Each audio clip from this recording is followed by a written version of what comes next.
So essentially what a turbo track is, and you may have tried something like this before, you might be familiar with the terminology of parallel compression. That's the idea that you can take a track and then duplicate it, whether it be inside Pro Tools by duplicating the track, or whether it's at a mult on your analog console and using another fader, and then process those duplicates independently of one another.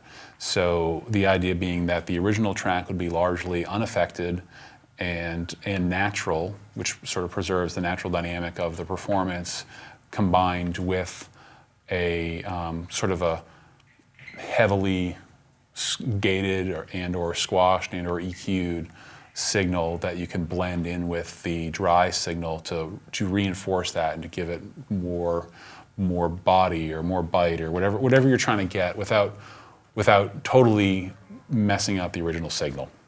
So I'm going to start with the kick, since that's at the top of the pile here. Let's just refresh your memory on what the kick sounds like. Can we go back to we're back in Pro Tools? All right.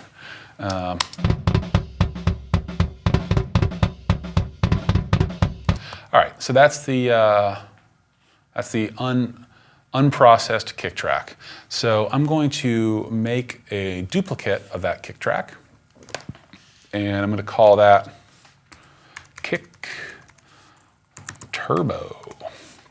Okay, so now I'm going to solo only kick turbo. It sounds the same, and now let's start adding some stuff to it. And if you have Pro Tools or any other DAW, you want to make sure your delay compensation is turned on at this point, because as you add plugins, plugins inherently have latency, and you'll get a weird phasey sound if you don't have your delay compensation turned on. Okay, so first thing I'm going to do with the kick turbo is put a gate on it. And there's a whole lot of gates. The Digi ones are pretty cool. The Digi channel strip is actually a pretty good device to use for the kick turbo track, because you can do all the processing that you need to with one plugin. I noticed that they've got this, I love this company, I actually don't know how to pronounce their name, Sonal-Kisis, I don't know, they're French, so it's something French.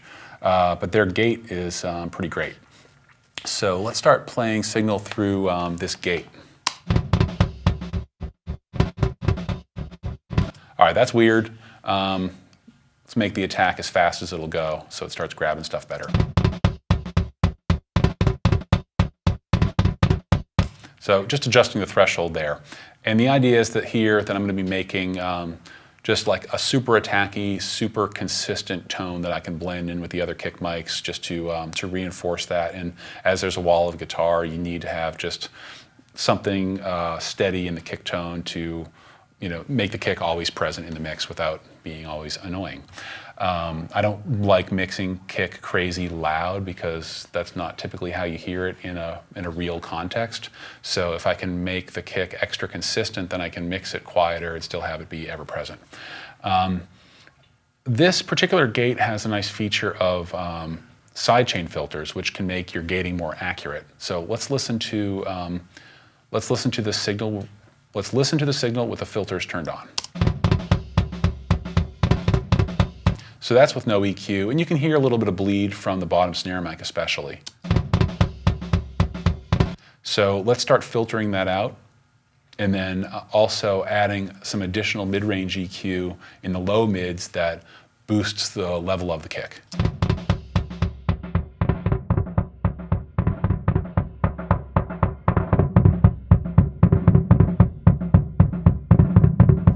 So that was just real quick. I'll spend a bunch of time on that later.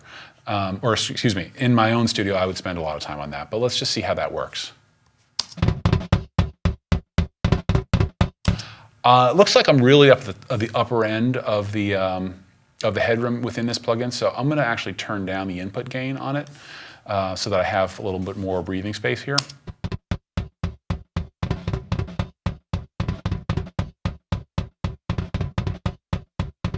Okay, and I have the release and the hold set as fast as they'll go, because I'm not trying to get any resonance out of this particular track inside Pro Tools. But if you want to have a more resonant signal, you'll start to bring this stuff up.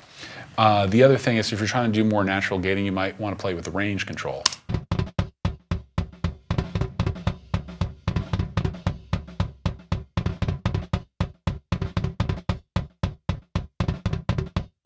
So what the range does is it says, am I gating this thing to 100% when I'm not letting the signal through? Am I going down to 0 volume, or is it just reducing it by, say, 5 or 10 or however many decibels?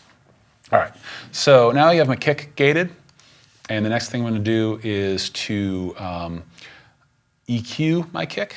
You can EQ or compress first, and it just all depends on the sound. The sound that you're going after. What do I have for EQs? Whatever, I'll just do the 7-band EQ. There's all kinds of stuff you can do. But with the kick, we're just trying to get some punch and some attack out of it, so let's do a few things with it.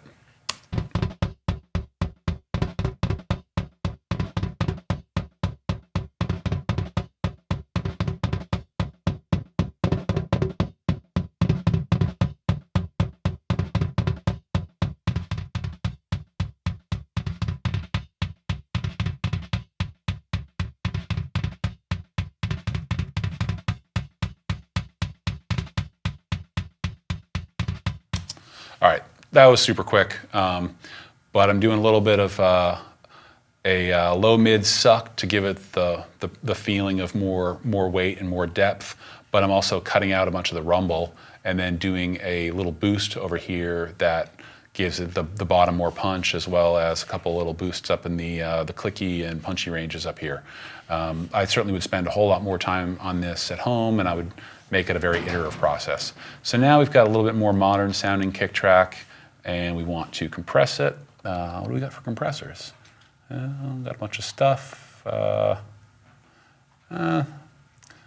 Factory 76 is probably not the best 1176 plug available, but it's not bad. Actually, CT5 is pretty cool. Let's try that.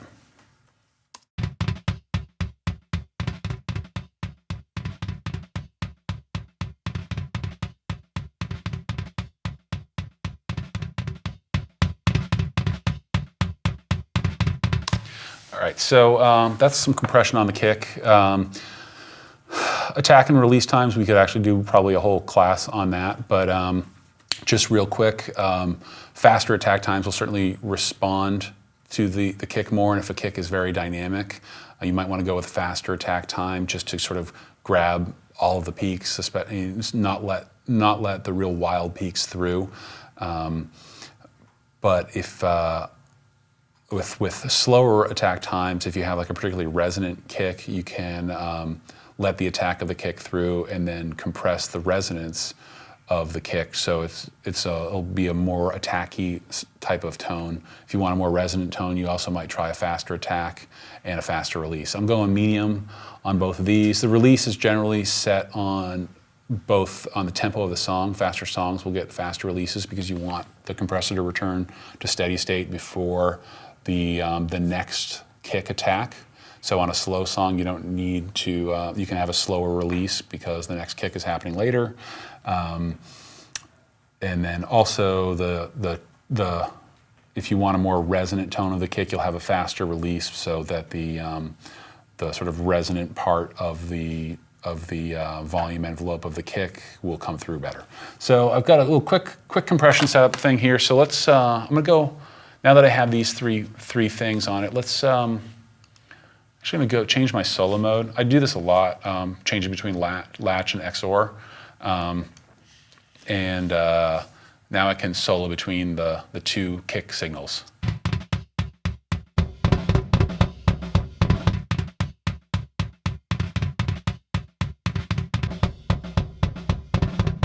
All right, so you can hear they're quite a bit different now. The kick turbo is a lot more modern, a lot more controlled. The kick in has a lot more character. So I'm gonna turn down the kick in just a little bit more, just so they're a little more balanced, and gonna swap my solo mode again to latch, and let's hear what they sound like together.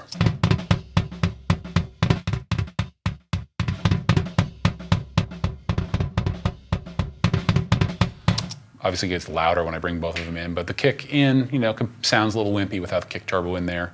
When it comes to kick out, depending on how resonant that drum is, I might actually grab SPL's Transient Designer.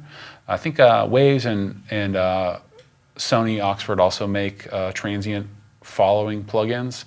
But the idea behind a transient follower, and let's actually zoom in on this kick out volume envelope and talk about what that is a little bit. Let's look at a single kick hit. Okay, so you've got sort of the attack portion of the kick first, and then down here you have the decay portion.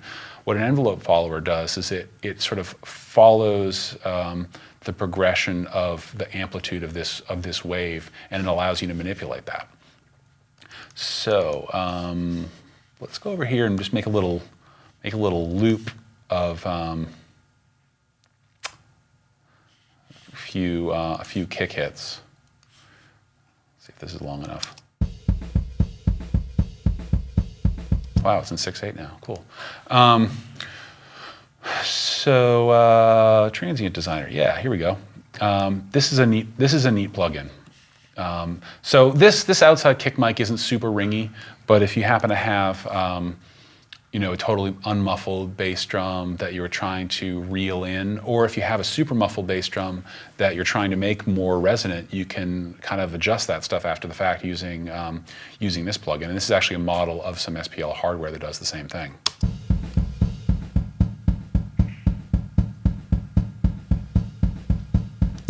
Kind of sounds like a gate when you reduce the sustain, but it's functioning on a different principle. So let's hear what it sounds like with the sustain boosted up.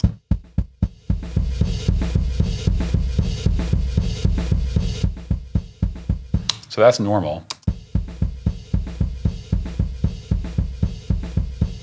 And that's kind of like a reasonable way to get some more sustain out of the outside kick. And then the same holds true with their attack feature.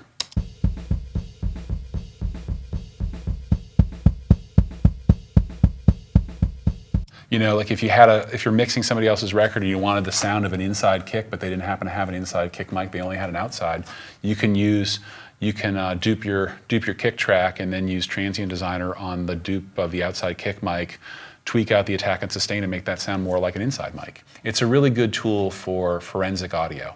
I also, for bands that have blast beats, I really love this tool because a lot of times snare drums aren't struck very hard in super fast patterns.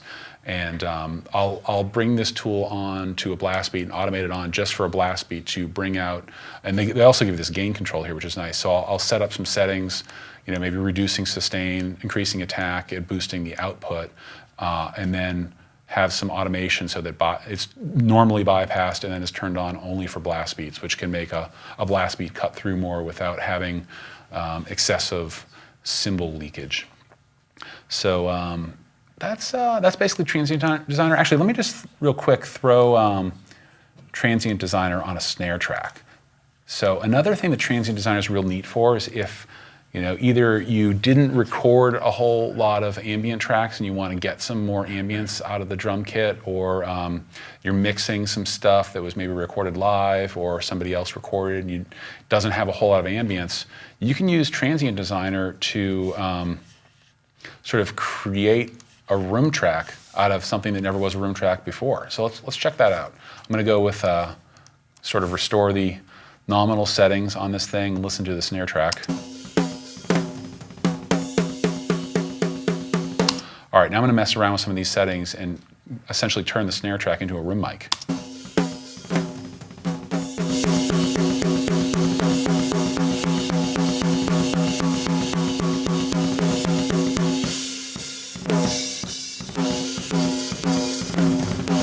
So not exactly a room mic, but there's a whole lot more resonance and decay and room tone in that. And you can do that to your overhead tracks or your room tracks or whatever to, like if you have undiffused room mics, you can put that on the room mics to add some diffusion to them. So handy tool for forensic audio.